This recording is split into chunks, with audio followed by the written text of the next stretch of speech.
வணக்கம் மகளே, நான் உங்கள் மகேஷ் திண்டுக்கல்ல இருந்து. இப்ப நம்ம யாரை பத்தி பார்க்க போறோம் அப்படின்னு பாத்தீங்கன்னா, நாம் தமிழர் கட்சியின் ஒருங்கிணைப்பாளர் ஐயா சீமான் அவர்கள். அண்ணன் வந்து எப்போ பாத்தீங்க அப்படின்னாலும் ஏதாவது ஒரு கட்சியை தாக்கி பேசணும் அப்படின்னா பயங்கரம் கடுமையான வார்த்தைகளை பேசிட்டுருவாப்ல. அந்த மாதிரிதான் இப்ப வந்து டிவிக்கே அப்படின்னா டிவிக்கே அப்படின்னு ஆரம்பிச்சு விட்டதே அண்ணன் ஆரம்பிச்சு விட்டாப்ல.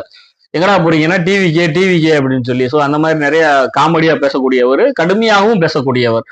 ஏன் விஜய் மேல இவ்வளவு கட்டம் அப்படின்னு சொல்லி நம்ம யோசிச்சோம் அப்படின்னா, அண்ணன் என்ன நினைச்சாருன்னா, விஜய் கட்சி ஆரம்பிச்சோன்ன சரி தம்பி நம்ம பக்கம் வந்துருவான் அப்படின்னு அண்ணன் யூகிச்சுட்டு இருந்தாரு. ஆனா விஜய் வந்து தனியா ஒரு கட்சி ஆரம்பிச்சு இவங்க கொள்கைக்கும் அவங்க கொள்கைக்கும் இவருக்கு கோட்பாடு அவருக்கு கோட்பாடுக்கும் நேர் எதிராக அமைஞ்சு போச்சு.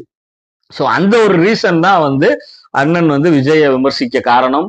ரெண்டாவது விஜய்க்கு வந்து இளைஞர்கள் வாக்கு அதிகமா சேர்ந்துடக்கூடாது அப்படின்ற ஒரு காரணமும் இருக்கு. ஏன்னா சேர்ந்துரும் அப்படின்னு சொல்லி நிறைய பத்திரிகைகள்லயும் சொல்றாங்க. இளைஞர்கள் அதாவது முதல் தர ஓட்டு, அதாவது முதல் ஓட்டு போட போறாங்க இல்லையா, அவங்க எல்லாருமே வந்து விஜய்க்கு தான் போடுவாங்க அப்படின்றதுனால அண்ணனுக்கு ஒரு சின்ன பயம். அதனால விமர்சனங்களை முன்வைக்கிறாரு. ஆனா இந்த ஒரு விமர்சனத்திற்கு விஜய்கிட்ட இருந்து பதில் வந்த மாதிரி தெரியல. ஏன்னு கேட்டீங்க அப்படின்னா, அது எழுதி கொடுத்தவங்க அந்த மாதிரி எழுதி கொடுத்தாங்களா என்னன்னு தெரியல.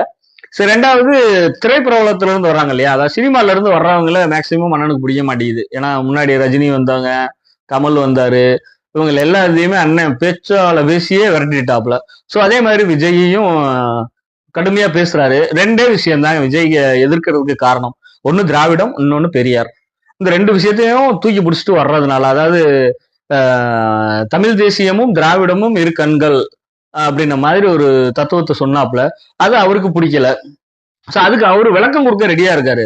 அந்த விளக்கத்தை ஏத்துக்கிட்டு பதில் அளிக்க இந்த பக்கம் அந்த அளவுக்கு நாலேஜபிளான ஆளுங்க இல்ல.